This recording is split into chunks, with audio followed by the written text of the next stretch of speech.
ہم نے عالم کو اتنے پھولوں سے لاد دیا ہمارے عقیدت مندی کے کہ عالم دکھائی نہیں دیتا. کسی بھی عبادت سے سڑک روک کے ہم نماز پڑھیں گے تو کوئی آدمی آپ کی نماز کو پسند کرنے والا نہیں ہے. مجلسوں کے ممبروں سے اگر ہم تانا زنی کے کرنٹ ماریں گے کوئی آئے گا نہیں. مجلس کا کوئی وقت معین نہیں، 24 گھنٹے اس کا وقت ہے، جب کرو تو ادا ہے. تو یہ تو بہت بیوقوف بنانے والی بات ہے کہ مجلس کی قضا نہیں ہے اور نماز کی قضا ہے. یا پیسہ یا شہرت، اللہ ان دو چیزوں کی لالچ سے بچائے.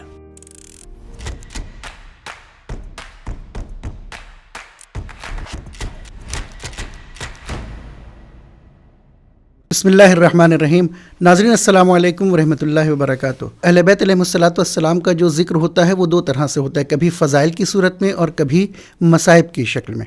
آج کے اس پروگرام میں ہم آپ کے سامنے ذکر اہل بیت علیہم الصلاۃ والسلام کے سلسلے میں کہ ذکر اہل بیت کی کیا فضیلت ہے، کیا اہمیت ہے، ذاکرین کی کیا اہمیت ہے، ان کی کیا فضیلت ائمہ علیہم الصلاۃ والسلام نے بیان کی ہے، ان کی سیرت میں کیا ملتا ہے. انہی سوالوں کے ساتھ حاضر ہیں ہم اپنے مہمان کی خدمت میں، علی جناب حجت الاسلام مولانا سید صفی حیدر صاحب. قبلہ آپ کا استقبال کرتے ہیں. السلام علیکم ورحمۃ اللہ. علیکم السلام ورحمۃ اللہ وبرکاتہ.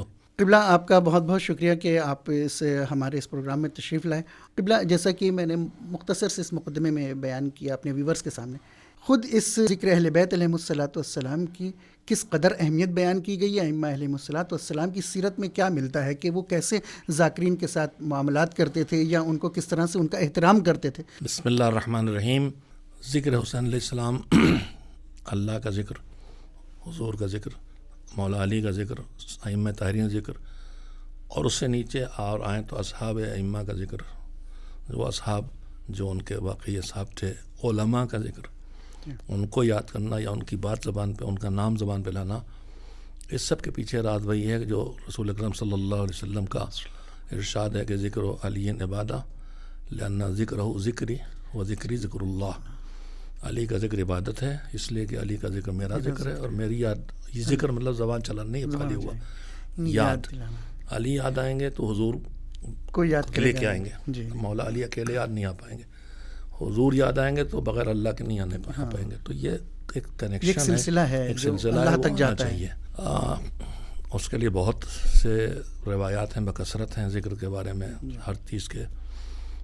میں درمیان میں ہی یاد آتی بات تو میں کہہ دیتا ہوں کہ امام جعفر صادق علیہ السلام نے جناب ابو عبیدۃ الحدلہ جو آپ کے ایک اچھے شاگرد ہیں، ان سے کہا کہ میں ابو عبیدہ تمہیں جو اللہ نے ہمارے اوپر ذمہ داریاں رکھی ان میں جو اشد ما فرض اللہ، جو شدید ترین چیزیں ہیں، مشکل دشوار ترین، میں کچھ ان میں سے بتاؤں. تو میں اکثر مجلس سے پڑھتا ہوں، روایت میں کہتا ہوں، ہم ہوتے کہتے حضور جو آپ نے بتایا آسان وہی ہمیں دخت لگ رہا، آپ نہ بتائیں، ان کا نہیں بتائی. تو امام نے 3 چیزوں کا تذکرہ کیا ہے. اس میں آخری، پوری روایت پڑھوں وقت زیادہ لگے گا، آخری یہ تھا کہ وذکر اللہ، مشکل ترین کاموں میں ذکر اللہ ہے، اللہ کو یاد کرنا. ہاں، تو ذکر اللہ کا لفظ عربی میں بولے تو امام خود جانتے تھے ہم کدھر جائیں گے. تو امام نے فرمایا کہ میں ذکر اللہ سے میری مراد لا الہ الا اللہ اور اللہ اکبر کہنا نہیں، اگرچہ یہ بھی ذکر ہے، لیکن میری مراد ذکر سے یہ ہے کہ واقعی ذکر اللہ ہے عندما احل و حرم، حلال و حرام کا معاملہ جو درپیش ہو اس وقت اللہ کو یاد رکھنا کہ حرام نہیں کریں گے. امام حسین علیہ السلام کا ذکر یا ائمہ طاہرین کا ذکر، یہ سب کے سب.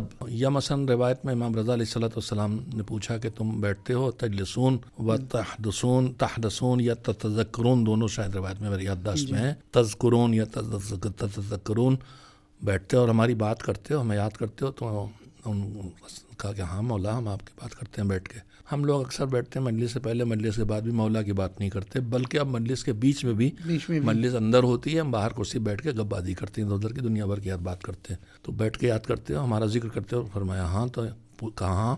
تو امام رضا علیہ السلام نے فرمایا کہ رحم اللہ من احیا ذکرنا، جو ہمارے ذکر امرنا، جو ہمارے امر کو زندگی دے اللہ اس پہ رحم کرے. تو پوچھا مولا آپ کے امر کو ہم کیسے زندہ کریں گے، آپ کا کام ہم کہاں سے کریں گے؟ تو فرمایا کہ انت علم علومنا ويعلم الناس، جو ہمارا ہے ہمارا علم وہ ہم سے سیکھے، اب وہ ہم سیکھے اور لوگوں کو پہنچائے.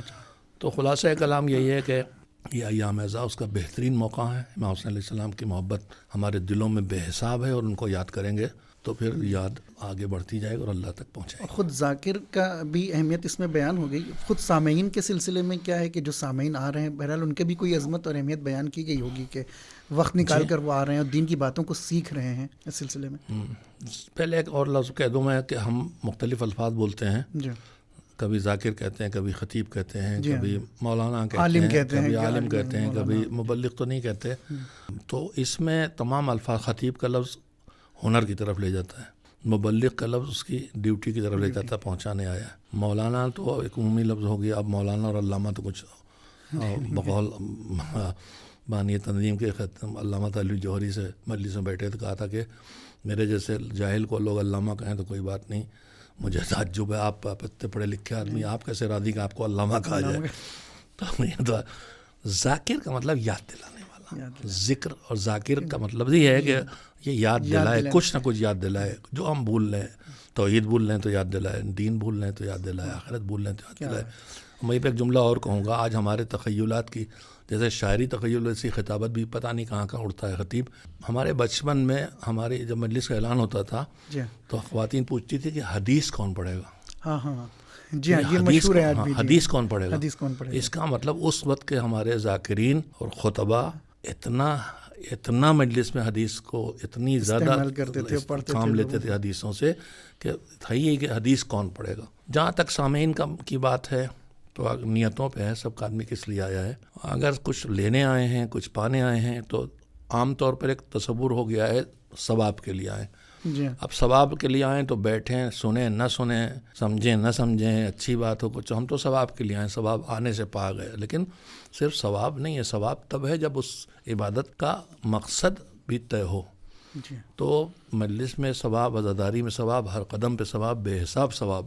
لیکن ثواب کے لیے صرف آنا, اس سے آدمی بے تعلق کر لیتا ہے کہ پھر اب جو پڑھے ہم سے کیا, ہم تو ثواب لینے آئے.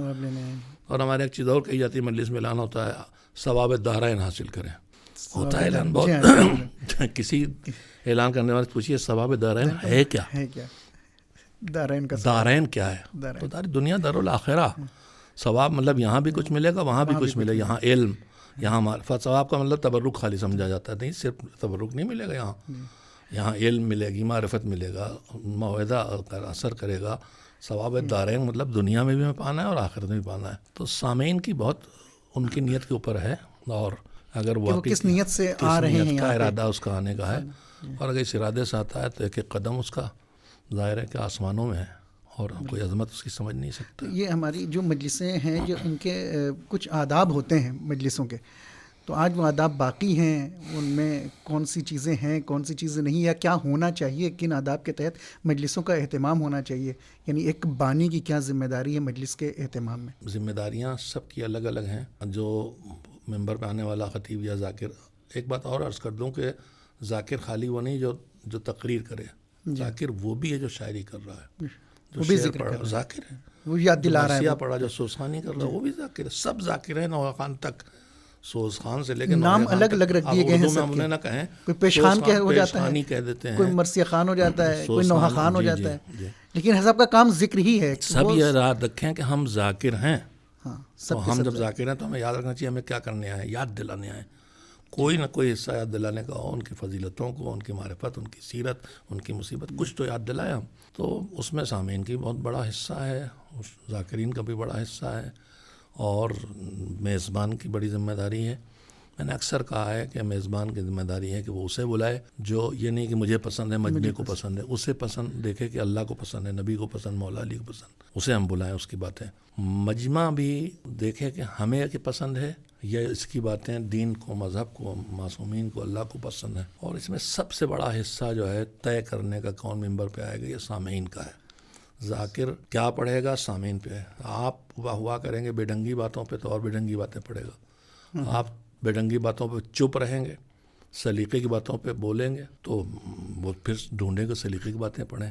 پھر محنت کر کے تیاری کرنا پڑے گا اس کو. جی, تیاری کر کے آئے گا. نہیں, تیاری کرنے کے باوجود اس بہت کچھ ہوتا ہے، لیکن آپ اسے بیچارے کو پست ہمت کر رہے ہیں. جب کوئی معقول بات پڑتا ہے تو پست ہمت کرتے ہیں، آپ چپکے سے منہ لٹکائے سامنے بیٹھے ہوئے اونگ رہے ہیں، اور کوئی بے ڈنگی بات آئی تو اس میں بس وہ کسی کو حرامزادہ بنایا اور کسی کو کچھ کیا، بس وہ شور مچ جاتا ہے. تو مجمع کی سب سے بڑی ذمہ داری خطیب اور ذاکر انہیں کی وجہ سے. میں یہ تائید نہیں کر رہا ہوں کہ مجمع پہ چلنے والا ذاکر بالکل غلط ہے وہ، لیکن ہے ایسا تو علاج کہاں ہے؟ علاج مجمع کے پاس ہے. جب تک آپ بے ڈنگی بات پر واہ واہ کریں گے تب تک خطیب وہی پڑھے گا، اور بانی اور میزبان بانی مجلس وہی خطیب ڈھونڈے گا، وہی شاعر ڈھونڈے گا جس پر واہ واہ ہو. اس لیے کہ ہمارے ہاں کامیابی کا معیار واہ واہ ہو گیا ہے، اور جب تک یہ تعریف اور واہ واہ رہے گی مجلسوں میں اس وقت تک کبھی پوری بات مذہب کی نہیں کہی جائے گی. دوسرے کلچرز میں جائیں، بر صغیر کے کلچر سے باہر نکل کے عربوں میں جائیں، ایرانیوں میں جائیں، تو وہاں واہ واہ نہیں ہے.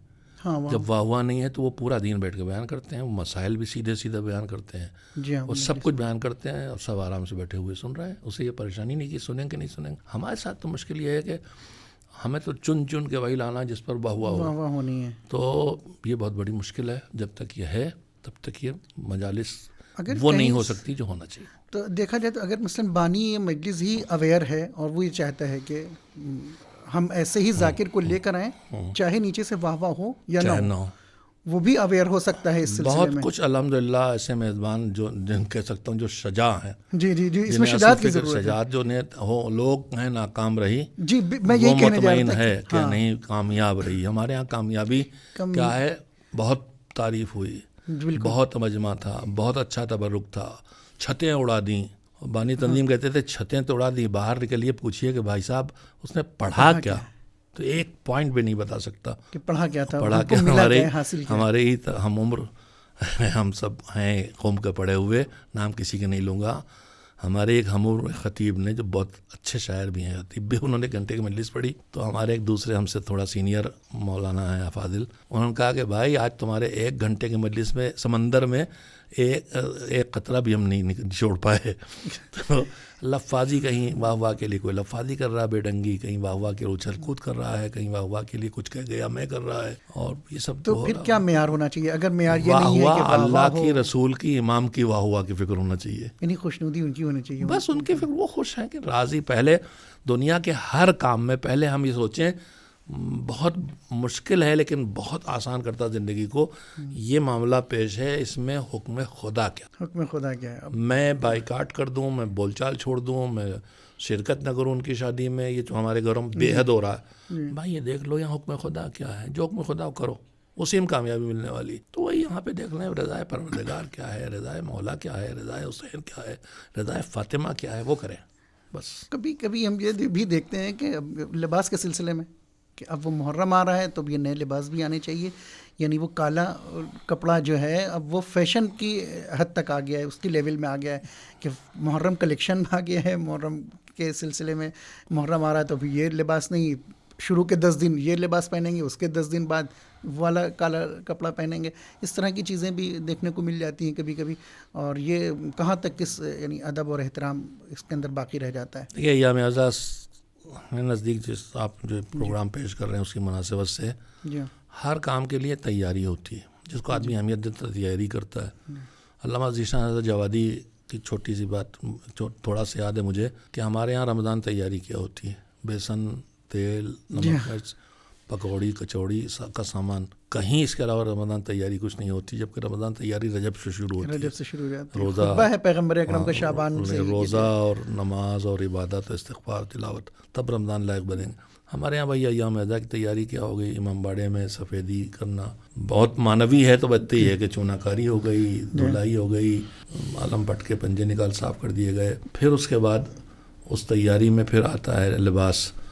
ہم نے اپنے بچپن تک دیکھا، بلکہ نوجوانی تک دیکھا ہے، ہمارے بزرگ خواتین گھروں میں سب سے پرانے بوسیدہ کپڑے ڈھونڈ کے انہیں کالے رنگ سے رنگ دیتی تھی. اڑا اڑا سے رنگ ہوتا تھا، پرانے بوسیدہ کپڑے ہوتے تھے، دیکھ کے لگتا تھا غمزدگی.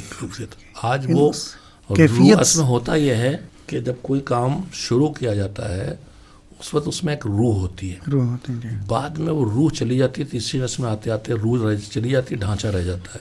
جو مراسم ادا ہیں ان میں سے ہمارے بزرگوں نے جس دور میں جو کچھ شروع کیا تھا وہ اس وقت اس میں جو روح تھی آج وہ روح تمام چیزوں سے تقریباً کھینچ گئی. میں اکثر کہتا ہوں ذوالجناح کی شبیہ نکلتی ہے. ہمارے بچپن میں ذوالجناح پہ ایک کپڑا پڑا ہوتا تھا, لال دھبے اس پہ ہوتے تھے, ایک تیر لگ گئی. اب وہ اس قدر پھولوں سے اور چاندی سے اور سونے سے لاد دیا جاتا ہے کہ اس کو دیکھ کے کربلا یاد نہیں آتی. ایسی سب چیزیں ہیں. سیاہ کپڑے کوئی حکم نہیں ہے, سیاہ کپڑے پہننے تو مکروہ ہے, صرف ایام اعدام میں حسین کی یاد دلانے کے لیے کراہت ختم ہوتی ہے. تو سیاہ کپڑے کوئی معیار نہیں ہے, غمزدگی کی کیفیت معیار ہے. اب اگر اس میں ماڈل محرم سے پہلے خریداری ہو رہی ہے اس کے لیے, اور افسوسناک پہلو کئی برس سے ہم سب یہ بات کہہ رہے ہیں, خطبہ بھی کہہ رہے ہیں, ذاکرین بھی کہہ رہے ہیں کہ اب ماڈل آنے لگے ہیں دکانوں پہ, اشتہار لگتا ہے محرمی کپڑے آ گئے, ماڈل نیا ماڈل آ گیا, نیا کلیکشن آ گیا ہے, نیا کلیکشن آ گیا. بالکل اسی طرح جیسے ہمارے نوحوں کے سی ڈیز بکتے تھے, اب انہیں سی ڈی نہیں آتی, جو بھی اس سال کا وہ نیا نوحہ, نیا والیوم آ گیا ہے, والیوم نہیں, ہاں البم آ گیا ہے, البم آ گیا. جی محرم کے سلسلے میں بھائی کیا ہو رہا ہے بھائی, لباس کا بھی وہ حال ہے. آیت اللہ مرشی نجفی صاحب کے بارے میں ملتا ہے کہ انہوں نے کئی برس تک ایک ہی کالا لباس پہنا محرم میں, یعنی ایام اعزاء جاتے تھے تو وہی ایک لباس انہوں نے برسوں وہی پہنا, اور آخر میں ان کی وصیت بھی تھی کہ ہمارے ساتھ مصلی انہوں نے کہا دفن کرو, اور آزادائی لباس انہوں نے کہا ساتھ بھیجو میرے, اس کو دفن کرو. یعنی انہوں نے ایک طرف فرش اعزاء اور ایک طرف مصلی دونوں کو ساتھ قبر میں ساتھ بھیجو, اس لیے یہی میری گواہی ہیں. اب اگر ہم ہر سال چینج کر رہے ہیں, بلکہ محرم میں 3-3 4-4 چینج کر رہے ہیں, قبر میں لے جانا چاہتے ہیں, تو کیسے جائے گا یہ؟ 3-4 گنتی ہو سکتا ہے مردانے درست ہوں, زنانے میں 3-4 بھی نہیں. 3-4 بھی نہیں. شادیوں میں خواتین بات کرتی ہیں تو وہاں پہن چکے, اب کیسے پہنیں گے؟ یہ شادیوں میں ہوتا تھا, اب یہ محرم میں استغفر اللہ مجلسوں میں ہونے لگا کہ یہ تو وہاں پہن چکے, اب کیسے پہنچے؟ اس کا کوئی تعلق عزاداری سے ہے.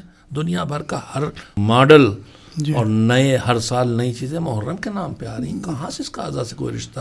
وہی ہے نا, باپ دادا نے جو شروع کیا تھا, ڈھانچہ رہ گیا, روح چلی گئی. آج جس کو دیکھیے شیعہ عقیدوں کو ٹارگٹ کر رہا ہے, جوانوں اور بچوں کو بہکایا جا رہا ہے اور شیعوں کو کافر بتایا جا رہا ہے, جبکہ شیعہ ہی اسلام کی سچی تصویر ہیں جو رسول اور آل رسول علیہ السلام کے نقش قدم پر چلتے ہیں. فجر میڈیا نے یہ ذمہ داری محسوس کی ہے کہ شیعہ عقائد کی حفاظت کی جائے. فجر میڈیا, روشنی عقیدے کی. یعنی کوئی نہ کوئی ہے جو اس سازش میں کی وجہ سے خراب کرنا, روح عزاداری کو ختم کرنا چاہ رہا ہے. ہر چیز کو سازش پہ نہیں لے جانا چاہتا. ہم الزام لگاتے ہیں شیطان پہ ہر قدم پہ.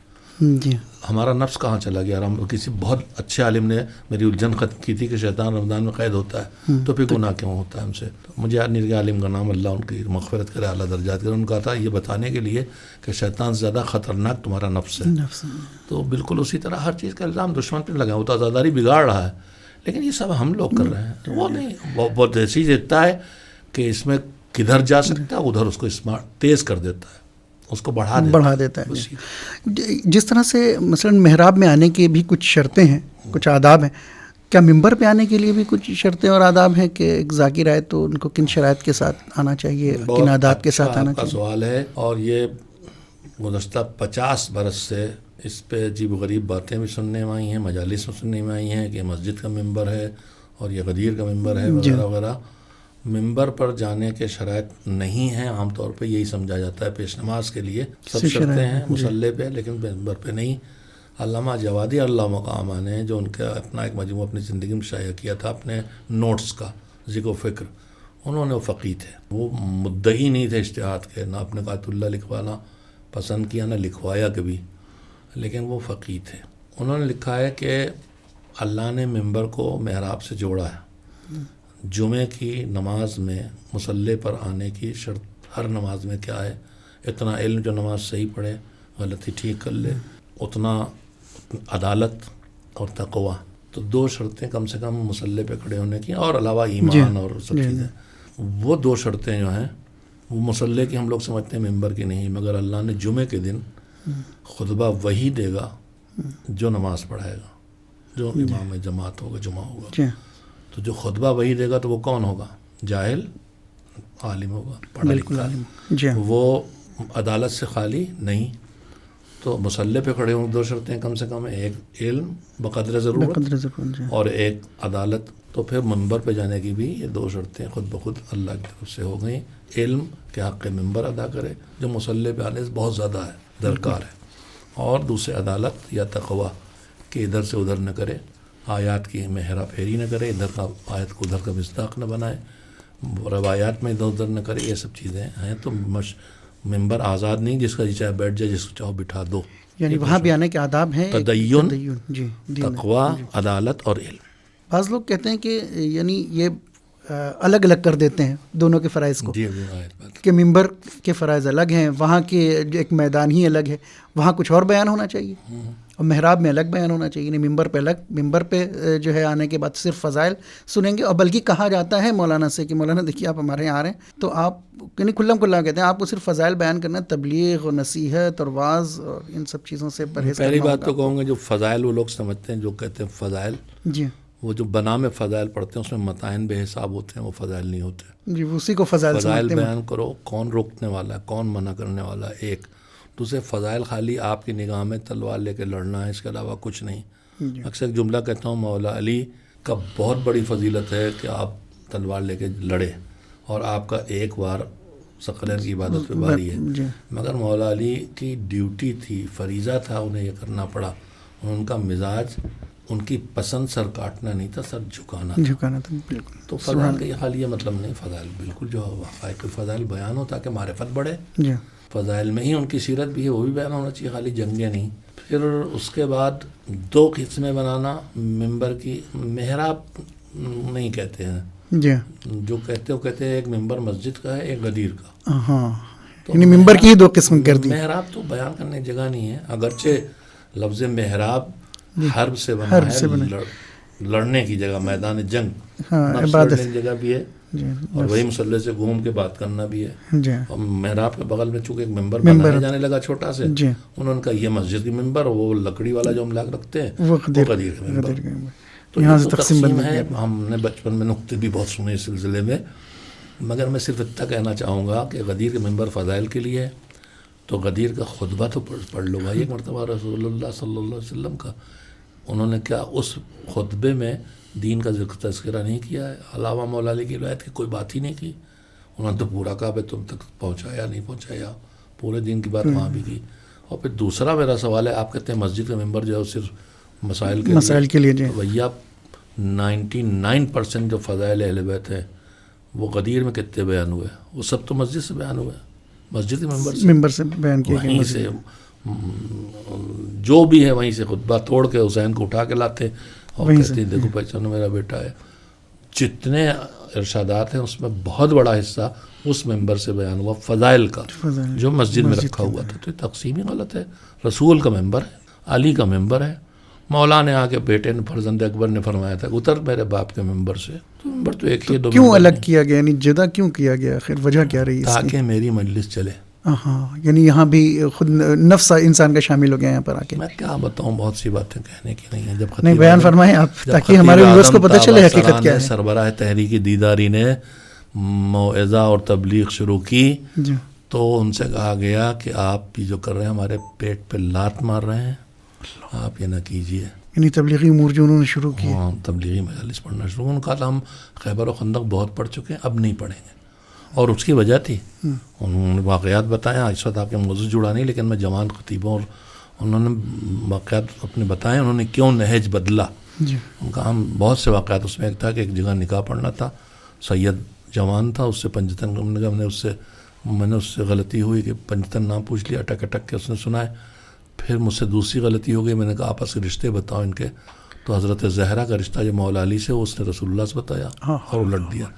تو میں لرز گیا کہ اگر 90 سال تک بنی ویا کے ہاتھ میں ممبر رہا اور معاویہ نے پہنچایا ممبر کو اتنی کہ مولا علی کی شہادت پہ لوگوں نے کہا کہ علی کا مسجد سے کیا رشتہ، تو اب تو صدیوں سے ممبر ہمارے ہاتھ میں، پھر یہ کیا ہو رہا ہے.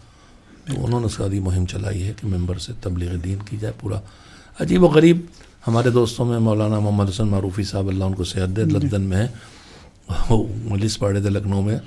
تو ایک خطیب ایک زمانے میں جو ذاکر بن جاتے ہیں لوگ، جب ہر جگہ ناکام ہوئے ذاکر بن گئے، خطیب بن گئے. یہ بھی جب ناکام ہوئے گانے میں تو نوحہ خان بن گئے. سچائیاں ہیں جتنے معروف. ایک تو ان کی زندگی اصلی دیکھی اور اندر جا کے دیکھی حقائق کیا ہیں. تو ان کا کہ وہ تبلیغ کہاں کرتے ہیں، معاوضہ کرتے ہیں کچھ اس طرح. تبلیغ و موعظہ 2 چیزیں بنا ڈالی انہوں نے. تو یہ تقسیمیں جو ہیں نا یہ تباہ کل ہیں. پورا دین بیان کرنے کی جگہ ممبر ہے، پورا دین ممبر سے بیان ہوا ہے، پورا دین ممبر سے بیان کرو. نماز اور روزہ کا مقابلہ کرنا کیسا ہے اسی سلسلے؟ مذہب میں اللہ نے جو کچھ رکھا ہے، جہاں رکھا ہے، اس کی وہیں پر وہی جگہ ہے اور اس کی وہی اہمیت ہے.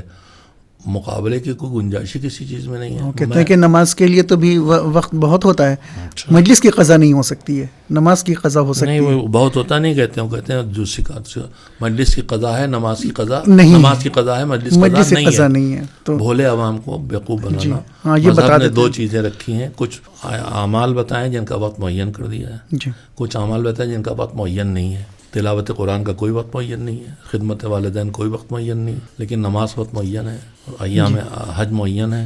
یا اللہ کی طرف سے رحمت ہے کہ اگر مجھ سے نماز چھوٹ گئی، چاہے میں نے جان بوجھ نہیں چھوڑی، سوتے رہ گیا یا جان بوجھ چھوڑ دی، اب توبہ کر، بعد میں آتا ہے نماز چھوڑی قضا.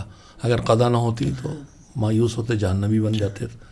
تو اس نے قضا رکھی ہے اس کی جہاں وقت معین ہے، اور جہاں وقت معین نہیں ہے اس میں قضا آنا ہی نہیں. جب کرو تب ادا ہے. تو نماز کا وقت معین اس لیے اس کی قضا ہے.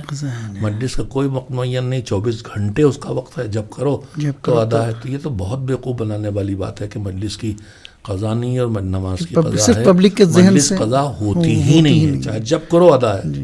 جب کرو ادا ہے. ان کے جذبات کے ساتھ یہ کھیلنا ہوتا ہے کہ میں تو کہہ رہا ہوں، یا پیسہ یا شہرت، اللہ ان دو چیزوں کی لالچ سے بچائے. جن کی وجہ سے یا پبلک پیسے کے لیے ہو رہا ہے یا شہرت کے لیے ہو رہا ہے، اور کچھ نہیں. تو بعض رسمیں ایسی ہیں جو بہت ہی عجیب و غریب، جیسے مہندی کے نام پہ بارات نکالنا، یا ذوالجناح کا جو تبرک کھلایا جاتا ہے، پھر اس کے جھوٹے کو، یعنی ذوالجناح کو جو کھانا، ہاں، اس کو متبرک مان لینا. جھوٹے کو متبرک ماننا کہ اس کے کھانے سے ہمارے اندر برکت آئے گی. جی، برکت آئے گی. سوچے کہ شبی آپ یاد کسی چیز شبی جو بناتے ہیں وہ اسی لیے کہ وہ یاد آئے، اس کی شبیہ بنائیں گے، تبھی کہلائے گی جب وہ یاد دلائے. اگر ہم نے وہ یاد دلانے والی کیفیت اس سے چھین لی، جو بھی میں نے کہا، تو پھر وہ شبیہ نہیں رہی، پھر وہ کچھ رہا نہیں. ہم نے عالم کو اتنے پھولوں سے لاد دیا ہمارے عقیدت مندی کے، قلم دکھائی نہیں دیتا، نہ وہ سوکھے مشکیزے کی یا دکھائی دیتا کہیں، نہ وہ عباس کا خون میں ڈوبا پرچم دکھائی دیتا ہے. پھولوں سے لاد دیا ہم نے، جذبات میں لاد دیا، مگر دیکھیں تو یاد تو دلا ہی نہیں رہا. حضرت بلفضل عباس کے ہاتھ میں جو علم تھا، جو پرچم تھا، وہ پھولوں سے لدا ہوا نہیں تھا. تو یہ چیزیں بہت مصیبت بن گئی ہیں کہ ہم روح اس کی ادھر سے ادھر ہو گئی. شبیہ ذوالجناح کی بنائی تاکہ حسین یاد آئیں. میں نے بہت زمانے ہوئے، ایک پینٹنگ نہیں تھی، ہاتھ سے بنا آرٹ تھا.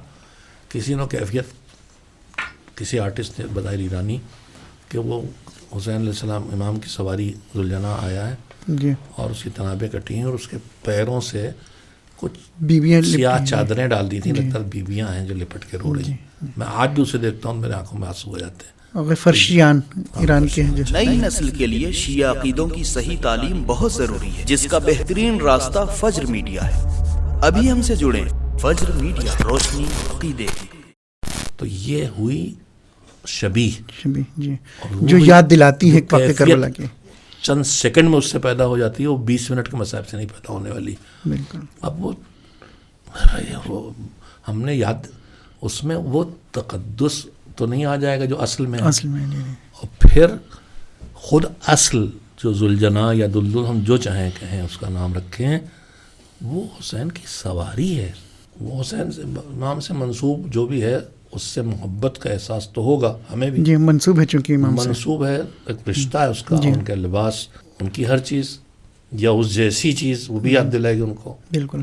لیکن اس سے وہ اصل کیفیت ہے جو اللہ نے عطا کی، اصل جو سید الشہداء کی زری اور قبر کے اثرات ہیں، جو بھی اللہ نے وہاں رکھا ہے، کیا میں اپنے امام باڑے میں وہ بنا لوں تو وہی اثرات یہاں منتقل ہو جائیں گے؟ سوچیں، لوگ خود سوچیں.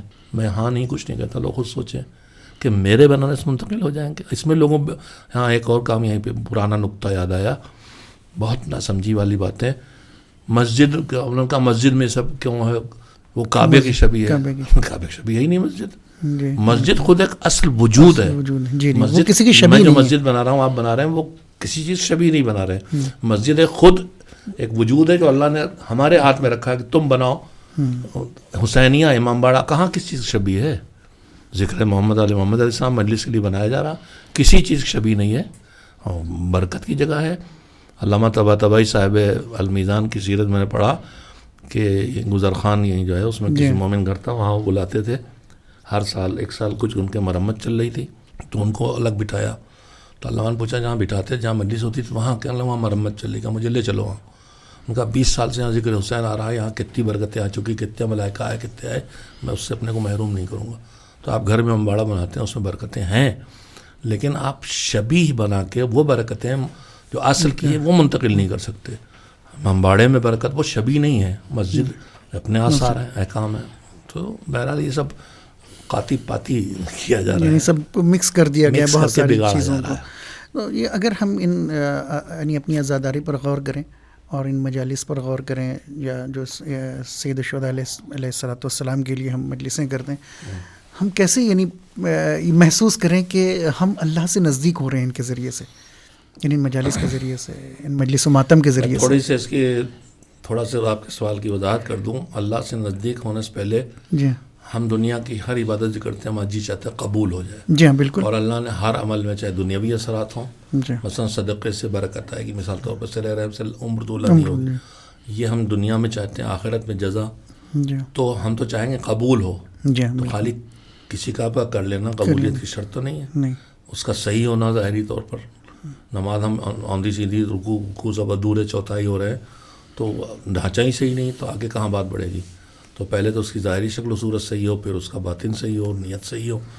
تو قبول ہونے کی شرطیں ہیں. جب قبول ہوگی تو کوئی عبادت تو اپنے اثرات پیدا کرے گی. ہماری مجلس قبول ہوئی، ہمارا ماتم قبول ہوا، ہماری عزاداری قبول ہوئی، ہماری نظر قبول ہوئی، جو کچھ بھی ہے. جیسے نماز قبول ہونے کی پہچان قرآن میں لکھی، ان الصلاۃ تنہی عن الفحشاء والمنکر، روکتا ہے. امام صادق علیہ السلام سے پوچھا گیا، امام نے کہا دیکھو نماز پڑھ کے اگر برائیوں سے رک رہے ہو، ہٹ رہے ہو پیچھے، تو قبول ہو رہی، ورنہ نہیں قبول ہو رہی، اثر تو آ کے رہے گا. تو اسی طرح ہماری عزاداری قبول ہو رہی ہے. تو عزاداری کا کام کیا ہے؟ ہم مجلسوں میں خوب پڑھتے ہیں عزاداری نماز بچائی، عزاداری روزہ بچایا، عزاداری سجدہ بچایا، قرآن بچایا، کعبہ بچایا، سب بچایا، بالکل بے شک صحیح ہے. لیکن پھر ہم عزاداری حسین نے بچایا، قربانی نے بچایا، عزاداری بچا رہی، تو پھر ہم دیکھیں ہم عزاداری وہ کام کر رہی کہ نہیں کر رہی.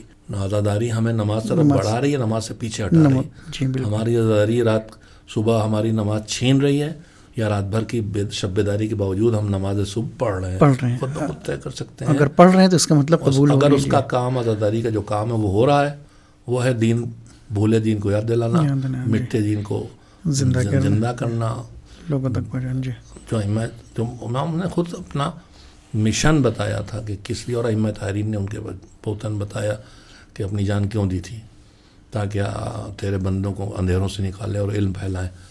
تو یہ ساری چیزیں جو ہیں، اگر یہ اثرات آ رہے ہیں تو ٹھیک ہے، ورنہ ڈھانچہ ہے، روح نہیں ہے.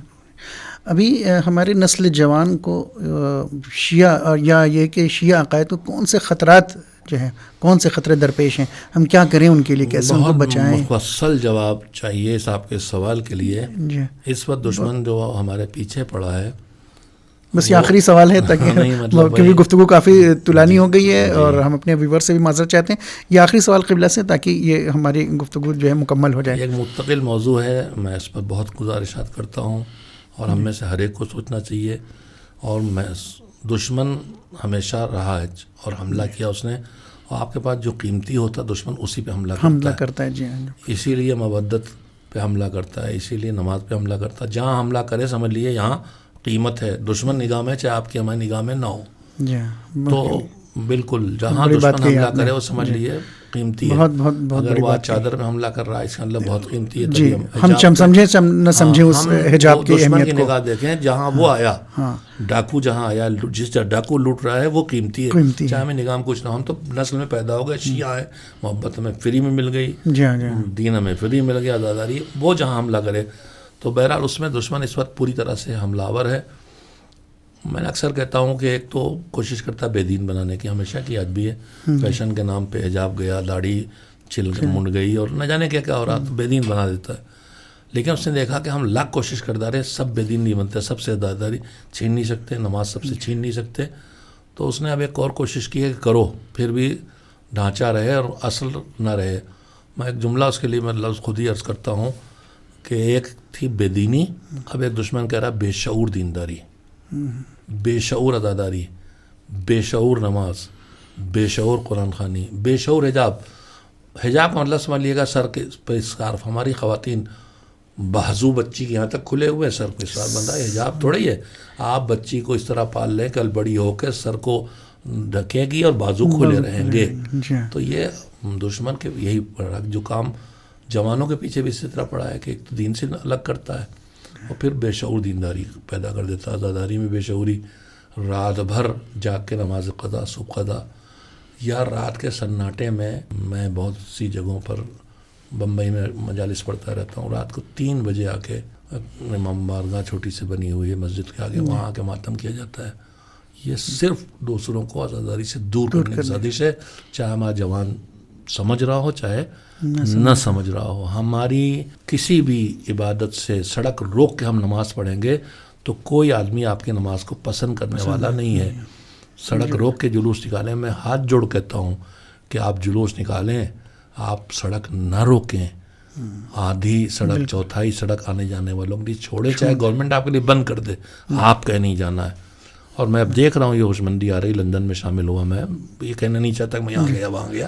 ان ملکوں میں باشعور لوگ آئے ہیں، آدھی سڑک چھوڑ دیتے ہیں تاکہ چوراہوں پہ کھڑے ہو کے لوگوں کو کراس کراتے ہیں، گزرنے دیتے ہیں. ہم اڑیل پتہ نہیں کون کس ایمرجنسی میں ہے. ہم پہلے سے ہمارے پیچھے کوئی ایمبولینس میں مر گیا، کہیں گے کون سے حسین والے ہیں.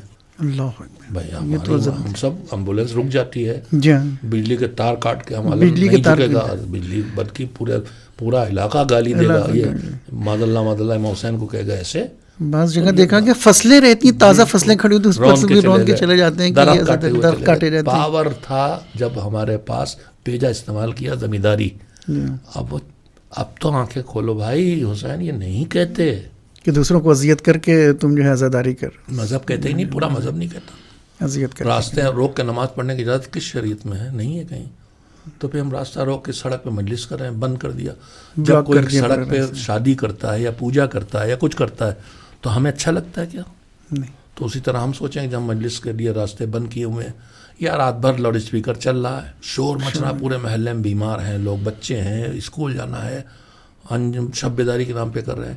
لاؤڈ اسپیکر پہ اس وقت کون سن رہا ہے؟ آپ شب بیداری کیجیے، اپنے گھر کے اندر بلائیے، منوا پڑھیے، روئیے پیٹیے، جو کیا کیجیے، لیکن پوری دنیا کو تو ستائیے اس نام سے، ورنہ آپ دور کریں گے، قریب دور کریں گے. یعنی آزاداری پرابلم کریٹ کرنے کا نام نہیں، پرابلم دنیا کی پرابلم کو سالو کرنے کا. جملہ اور یہیں پہ کہنا چاہوں، یاد آ گیا، مجلس جو تھی ہمارے بزرگوں نے ائمہ تابعین دور سے، مجلس تھی اندر والوں تک بات پہنچانے کے لیے. جب موقع ہی نہیں تھا باہر والوں کو بات پہنچانے کا، جب موقع ملا، جب ہماری حکومتیں آئیں تو جلوس نکلنے لگا. مجلس تھا اندر والوں کو بات پہنچانے کا، جلوس تھا باہر والوں تک حسین کو پہنچانے کا. اب یہ باہر والوں کو کھینچ کے لانا یا کرنٹ مار کے؟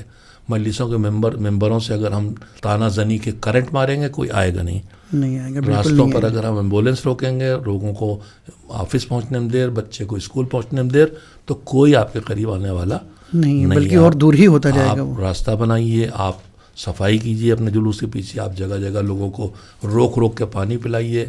جو ہو رہا ہے سب کام بسم اللہ ہو گئی. ہمارے والنٹیئرس کو چاہیے کہ جلوسوں کے پیچھے چلیں، صفائی کرتے ہوئے چلیں. یہ نہیں کہ جب وہاں جلوس ختم ہو تو گندگی کے انبار دکھائی دیں. حسین والے تھے. بہت باتیں ہیں بہرحال، اور امید ہے کہ دھیرے دھیرے واپس آئیں گی اور ہم سب کہنا شروع کریں، وذکر فإن الذکریٰ تنفع المؤمنین. یاد دلاتے رہو، کسی پہ اچھی بات کا اثر ہو نہ ہو، مومن پر ضرور اثر ہونے والا ہے. سبحان اللہ. شکریہ، بہت بہت آپ کا شکریہ ادا کرتے ہیں اپنی فجر میڈیا کی ٹیم کی طرف سے، اور ناظرین کا بھی شکریہ ادا کرتے ہیں کہ آپ ہماری اس گفتگو میں شامل رہے. بہترین پیغامات، بہترین گفتگو، بہترین اسپیکٹس کے ساتھ انہوں نے بیان کیا قبلہ نے. اور آخر میں گزارش کریں گے کہ ہمارے چینل کو ضرور سبسکرائب کریں، لائک کریں، شیئر کریں، دوسروں تک پہنچائیں تاکہ دین کے پیغام کو پہنچانے میں آپ بھی حصے دار بنیں. انشاءاللہ ملتے ہیں اگلے پروگرام میں، تب تک کے لیے خدا حافظ، فی امان اللہ.